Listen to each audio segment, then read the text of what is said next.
So in the last video we talked about how to do naming and formula writing for ionic species. And ionic compounds had a cation and an anion. A cation that was positive and an anion that was negative, and then we matched those together. In this video cast we'll look at a different type of species, actually 3 different kinds that fit into the classification called molecular, or also known as covalent compounds. And this is naming and formula writing using, there's 3 different classifications. There are ones that are binary, there are ones that are acids, and the third kind are called organic. And we'll look at each one in great detail, name and formula write each one. But the first one are binary. Binary ones are called binary because bi is the prefix that means 2, and so these are ones that are composed of just 2 nonmetals. And of course the nonmetals are located over here on the periodic table, and these nonmetal binary ones are ones that contain only 2 of these elements.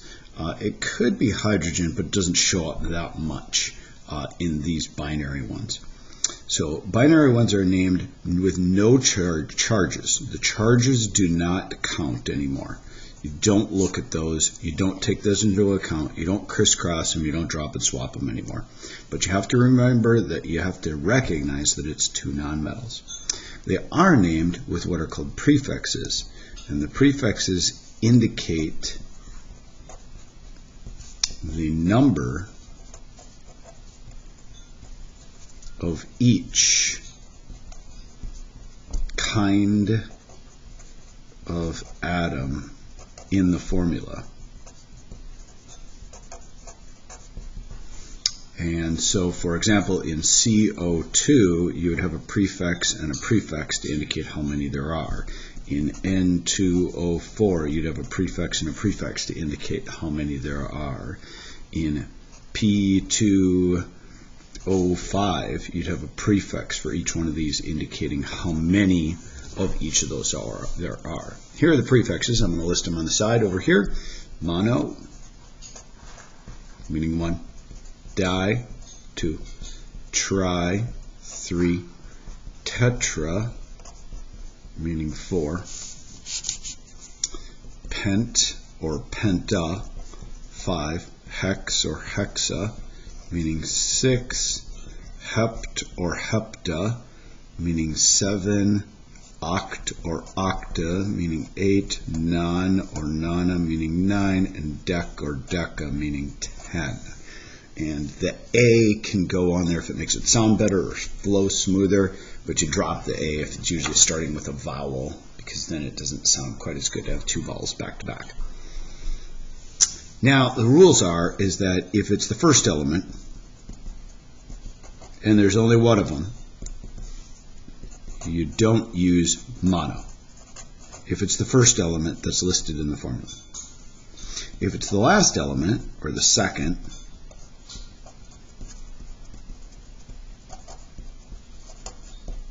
if it's the second element, then you always use a suffix, and the suffix is I, D, E, or ide. The suffix ide is always used on the second or the last element. So, for example, for this one, it would be called carbon, no prefix because it's the first element, dioxide. Notice how it ended in ide. This one, you would use a prefix, so you'd call it dinitrogen, and then there's 4, so tetroxide. Tetraoxide or just tetroxide is okay as well. P2O5, diphosphorus, and then pent, so pentoxide. I didn't use the A there because it just flows a little better when you say pentoxide than pentaoxide. Either one is okay. Let's try a couple of them that are backwards. Let's try ones where we're given the name. So let's try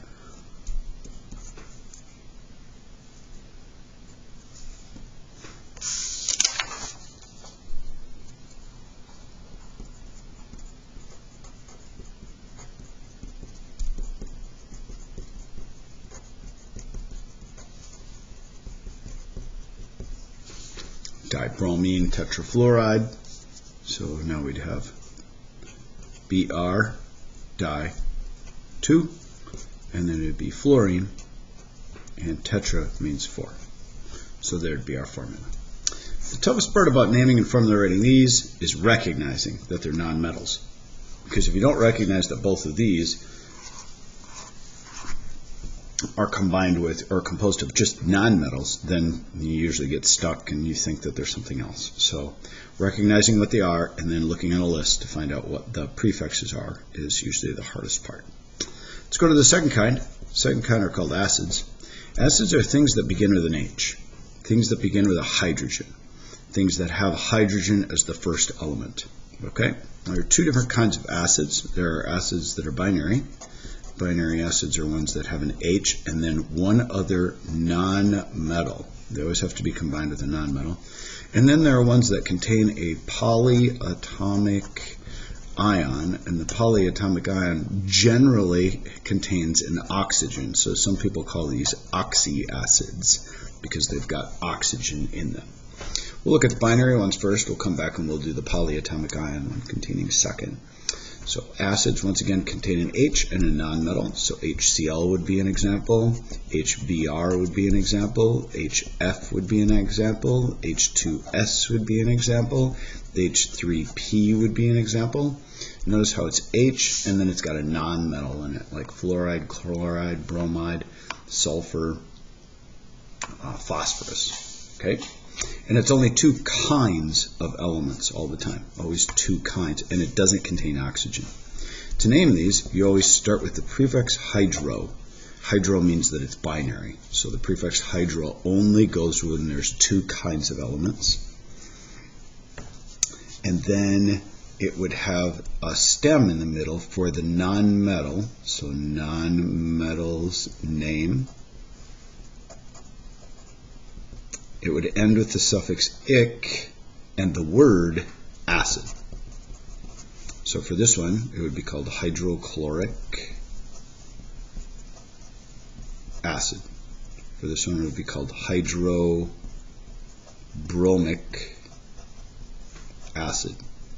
This one would be called hydrosulfuric acid. Some people want to call it hydrosulfuric acid, but the UR from sulfur makes sense because then it sounds a little bit better. This one, hydrophosphoric acid. Okay, notice how it always had the prefix hydro, it always had the suffix ic, and ic, and then it had the word acid at the end of it. All of them are binary, that they contain only two kinds of atoms in there. It had an H and then it had a nonmetal. And the number of nonmetals and the number of H's were told by making sure that the charges, these charges right here, called the valences, summed to 0 or added up to 0. So let's do a couple of backwards ones and you'll see how those work. So let's try the name and then we'll go to the formula and let's do hydroiodic acid, and then let's do hydroarsenic acid, and let's see if we can write the formulas for those. So hydroiodic acid would be hydrogen. We can tell that it's binary, it's only hydrogen and then iodine. And then iodine, because it's got hydro and ic on it, and it's an acid. And then we look on the periodic table and we see that hydrogen is, of course, +1, and iodine, of course, is -1. And if we crisscross those or add them up, they're going to equal 0. So Hi is the formula for that. Hydroarsenic acid has a hydrogen in it, and then arsenic is right here. Hydrogen, of course, is +1. Arsenic is in this group that's -3, so I'd have to have 3 of these if I crisscrossed them, or if I did 1 times something plus -3 equals 0, I'd have to have 3 of those H's, and so the formula would be H3AS. Those are binary acids. Now let's look at ones that contain oxygen. These are called oxyacids, and so they contain 3 or more elements, contain hydrogen, and then some type of polyatomic ion. And the polyatomic ion 99% of the time contains oxygen. There are a few weird ones, but for the most part, just know that, hey, if it's got hydrogen and oxygen in it and something else, it's an oxyacid. Oxyacids are named according to what their polyatomic ion is. And so I'm going to make a chart, and don't start writing the chart until after you see mine. First of all, we'll write down polyatomic ion name, and then we'll put down its formula, and then we'll put down the acid name, and then we'll put down the acid formula right here, and you'll see how they change from one to the other. And of course the acid name, or the acid formula, is going to have an H added to it based on the polyatomic ion's charge that's associated with it. So here's a good series to use as an example. First of all, ClO minus 1, ClO2 minus 1, ClO3 minus 1, and ClO4 minus 1. All minus 1, all when they make acids would add an H to them, so this would be HClO, this would be HClO2, this would be HClO3, and this would be HClO4, just adding one H to balance out the number of -1 charges there. So the polyatomic ion for ClO minus, if you look it up in your book or on the back of your periodic table, is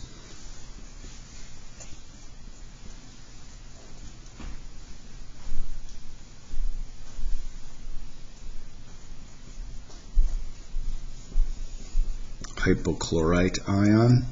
ClO2 is called chlorite. ClO3 is called chlorate, and ClO4 is called perchlorate.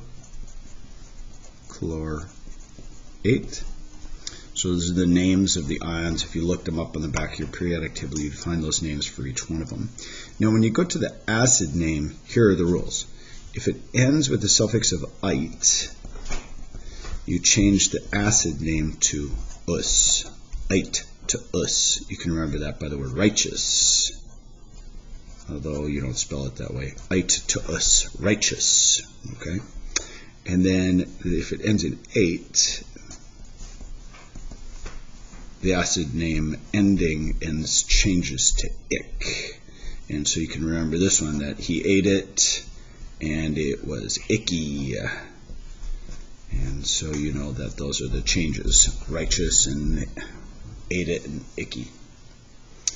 So when you name these now, the name of the polyatomic ion carries over here, but you change the ending based on what the ending of the poly ion was. So it was called hypochlorite. So now when it's an acid, it's called hypochlorous.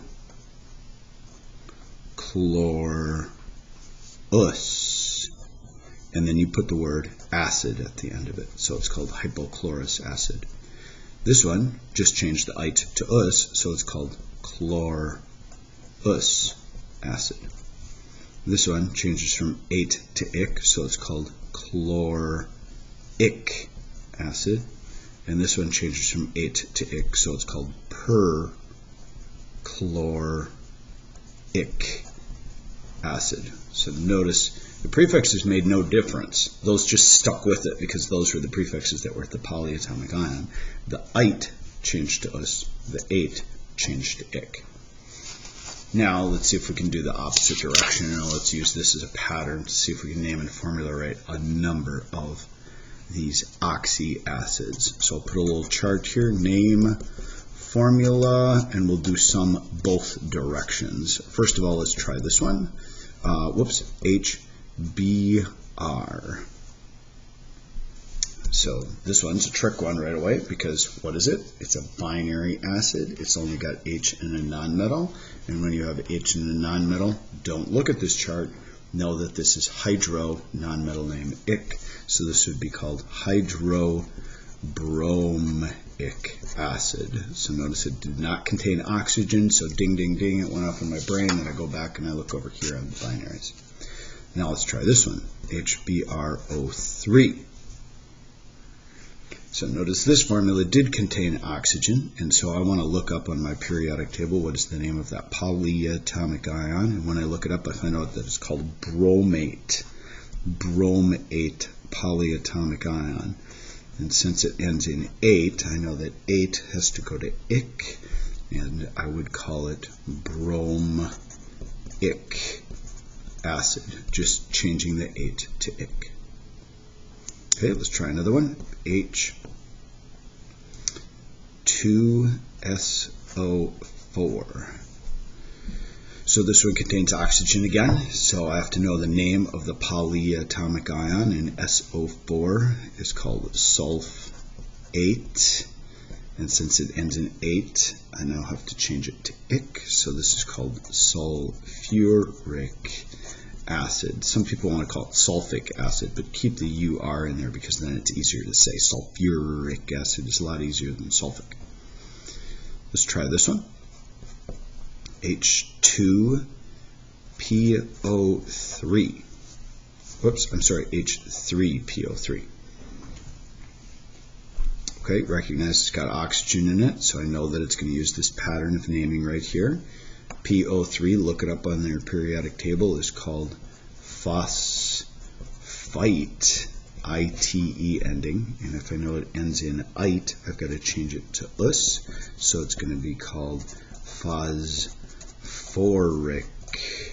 phosphorite to us, phosphorus acid, phosphorus acid, right? Because it ended in ite, so I have to change ite to us, so phosphorus acid. Alright, that's some examples from formula to name. Now let's go from name to formula. Let's try this. How about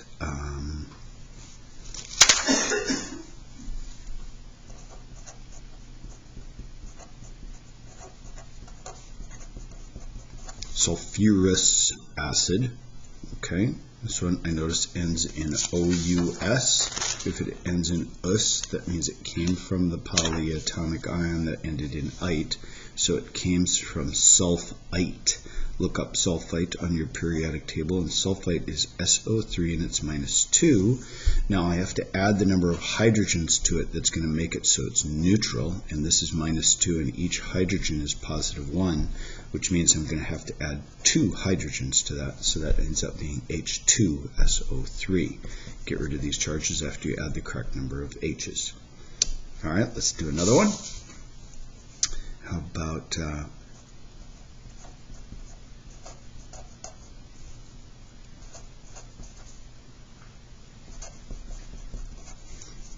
bromous acid.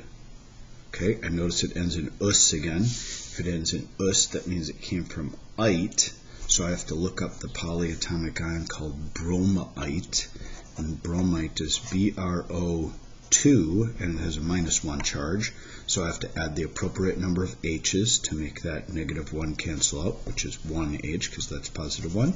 Get rid of the little -1s and it's HBRO2. Alright, let's try another one.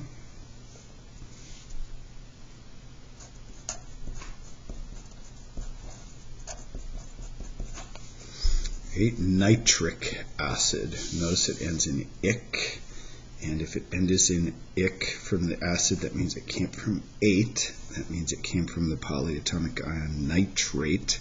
Nitrate is NO3 and it has a -1 charge, which means I add the appropriate number of H's, which is 1, so it would be HNO3. Let's do one more. Let's try the formula. Or, I'm sorry, we're going from name to formula, so let's do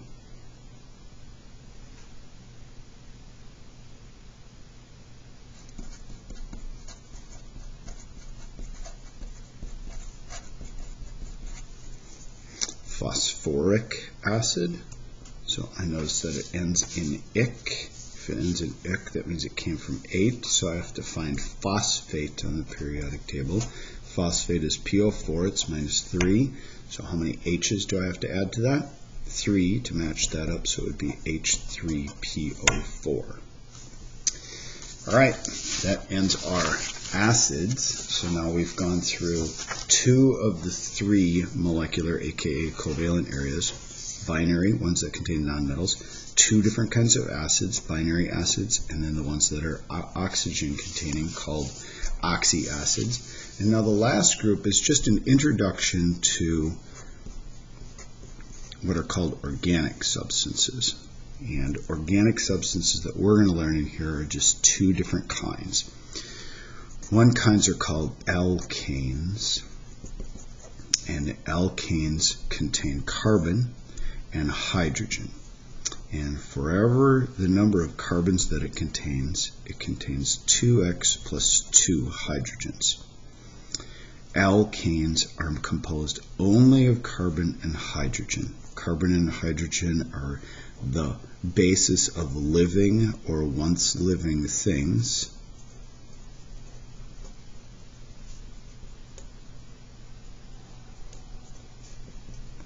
And living or once living things is kind of the definition of organic chemistry, and organic chemistry is the study of living or once living things, and carbon and hydrogen are the backbone or the basis of many of them, and alkanes are the simplest of those compounds. Some examples of alkanes would be CH4 or C2H6. Or if this were a 3, it would be C3H8. See how the number here fits in here, and then you add 2 more. All organic substances in the alkane area are named with prefixes to indicate the number of carbons that are present. The prefixes are similar to the ones that you learned before, but a little bit different. If you have 1 carbon atom, let's make a table here. We'll do the number of carbon atoms in the structure, and then we'll do the prefix. If you had 1 carbon atom, you would use the prefix meth. 2 would be eth. 3 would be prop. 4 would be bute. 5 pent or penta, 6 hex or hexa, 7 hept, 8 oct, 9 non, and 10 dec. So you can see from 5 on down, they're just the same as the binary prefixes that we had before, but the first 4 are different. And they're all based on the number of carbon atoms that are in the structure. Now the suffix tells you what kind of organic substances you're trying to name, and in this case the alkanes all end in A-N-E. Ane ending because they're an alkane and they fit this pattern right here. So CH4 would have the prefix meth because there's only 1 carbon, and the ending ane because it's an alkane because it fits this pattern of C to the X, H to the 2X plus 2. So this would be called methane. C2H6 would have the prefix eth because there are 2 carbons, and then it would end in ane, so it would be called ethane. C3H8 would have the prefix prop, and then it would have the ending ane because it fits this pattern of CX, H to the 2X. What about butane? What would be the formula for that? Well, bute is the prefix meaning 4, so I know there would be 4 carbons. And if I put 4 in here, it would be 2 times 4 is 8, plus 2 more is 10, so it would be C4H10. How about this one? Octane. Okay, octane would mean 8, C8, and then it would be H. 2 times 8 is 16, plus 2 more is 18, H18. And that's how you name and write the formula for a whole bunch of alkanes. All right, the second kind of organic substance we're going to learn are alcohols.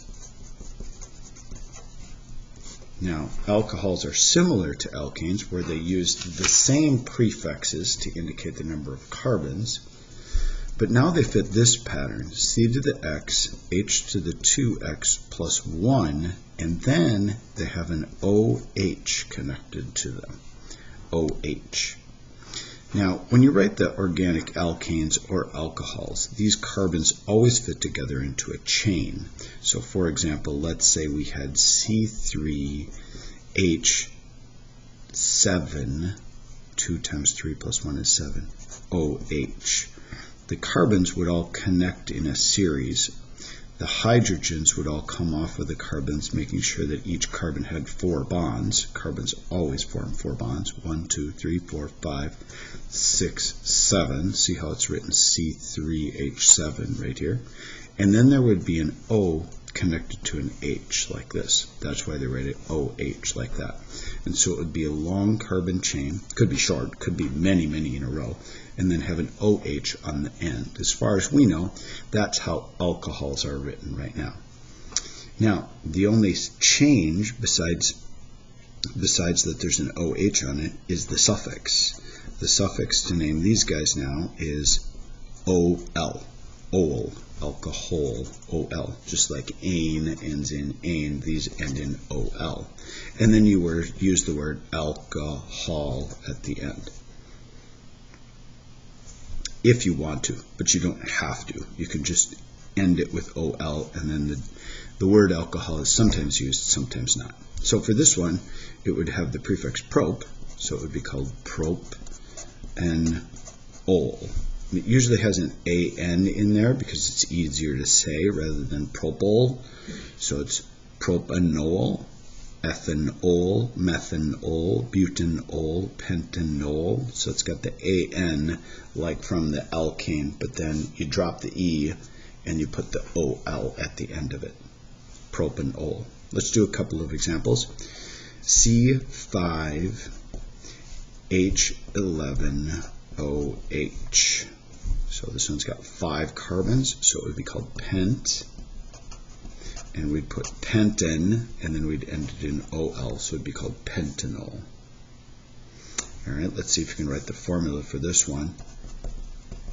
Heptanol. Heptanol. All right, since it's an OL, I know I'm going to have an OH, and it's going to fit this pattern. Hept means that there's 7, so it would be C7H14 plus 1, or 15, and then it'd have an OH at the end of it, heptanol. A slang way that these are named that you might hear quite a bit is just to call this pentyl alcohol. It means the same thing, but they just have an easier way of saying it. Or sometimes they'll call this heptyl alcohol.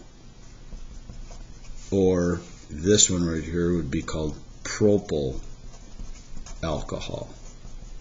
That's where the word alcohol is primarily used as the ending if they want to use those words to name it instead of the OL ending. The OL is just on the word alcohol. Let's do 2 more for examples. C2H5OH. Name that. Prefix eth. And then OL ending. So ethanol, or sometimes this is called ethyl alcohol. Ethyl alcohol or ethanol is the thing that's in your gasoline. It's also the thing that's in beer, wine, or liquor. How about this one? CH3OH. Name that one. This is called methanol, or they'd call it methyl alcohol. 1 carbon, and then it has the OH at the end of it. All right, so let's review. First of all, we've got the alcohols and the alkanes from the organic groups. That's these guys right here that are a type of molecular covalent. Notice they're all made of nonmetals. Acids, which once again are only nonmetals, and there are 2 different kinds. There's the oxyacids and the binary acids, all nonmetals containing H's. The organics, remember, contain C's and H's, and then every once in a while an OH group if it's an alcohol.